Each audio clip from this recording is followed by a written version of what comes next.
Hey guys, welcome back to my channel. In this video, I wanted to do a reaction video to Grey's Anatomy. Grey's Anatomy is a serial romantic drama and I watched Grey's Anatomy on Hotstar. And I made an observation that it brings up a lot of mental health related topics. I do have some opinions about how mental health is depicted on the show. I have my iPad here, so let's start off.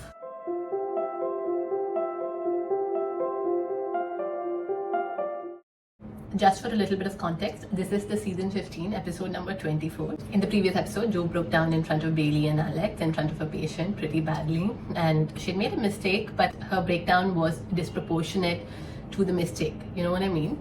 So let's see what's going on in this episode. If you're not gonna leave, at least be quiet so I can sleep. I love Jo's and Meredith's relationship. It's so ruthless, but like so ruthlessly honest. So Meredith's here trying to figure out what's happening. Was your mother raped by your father? Is that why you exist? Because I never should have existed in the first place.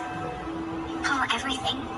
So here, Jo is just sharing with Meredith about how her father had raped her mom. So her mom didn't really want to raise her and had left her in the fire station.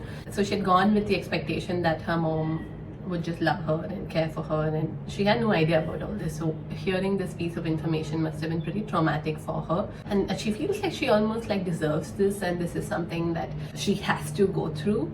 It's a little odd, which the perspective that she's taking is to think that you deserve all this unhappiness and like as if you have committed some sin is concerning. That could be pathological guilt. Naturally, anyone else listening would identify that Jo was just a baby. She's clearly not at fault for what her biological father did, but she still feels guilty, which could be a sign of depression. I could bleed to death. There's no one to give me any blood. Into my brain that pops and makes my eyes go. So in this particular section of the show, the character is having symptoms of anxiety, and you can kind of see her having catastrophic thoughts. Like you see that how one after the other she's going into more and more complications, and she isn't able to stop herself, and she's like all the way till death, and like the different ways of death. The risks that are associated with her giving the blood is relatively minimal, but for her she doesn't see it that way. She sees like there's very high likelihood that that air bubble would go pop in her brain and she would die. Breaking to pieces if I walk down to the corner shop or if I go to the cinema. There's another part that knows. If I do, if I hurt myself, if I bleed.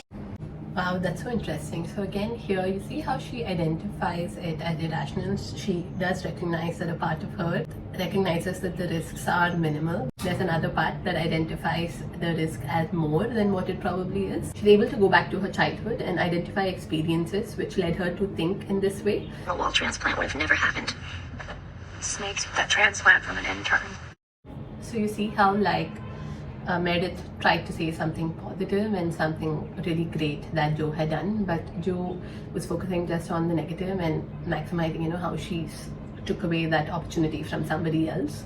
So that could be her depression, minimizing the positive aspects of her life and maximizing the negative aspects of the life. The negative aspects become much more prominent during an episode. The only reason I'm here is because the people who love me didn't give up on me.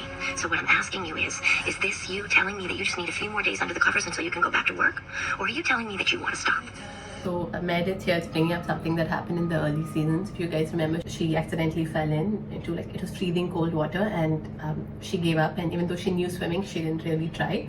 So thoughts pertaining to deaths can be of many different kinds. So you can have some kinds of very active suicidal ideations where the person is actively seeking to kill themselves and end their lives, where they're proactively looking for ways to end their life.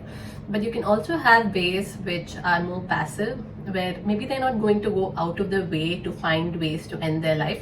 But let's say if they were to have an accident, they would just rather die than live.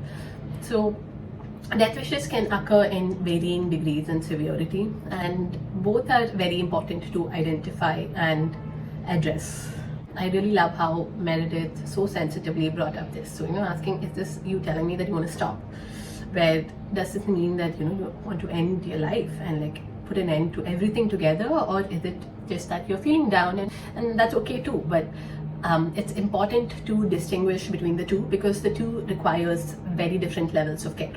Do they have a psychiatrist or a psychologist on board? Because the way again that Meredith is responding to her is really good.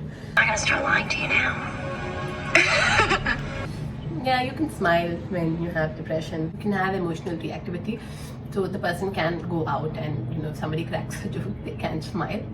But the thing to note is the smile will not travel to the eyes.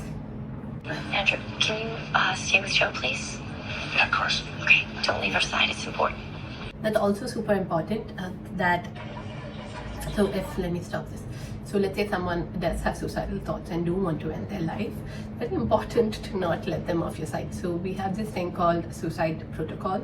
When somebody has suicidal ideations and have an intention to end their life, then there's a 24/7 supervision. So somebody or the other has to be with the person 24/7. And also things like, you know, avoiding sharps, loose clothes, any object that can be used to self-harm. There are any medications, those need to be supervised. So again, very important, and I'm glad that they show that link. Don't leave her side.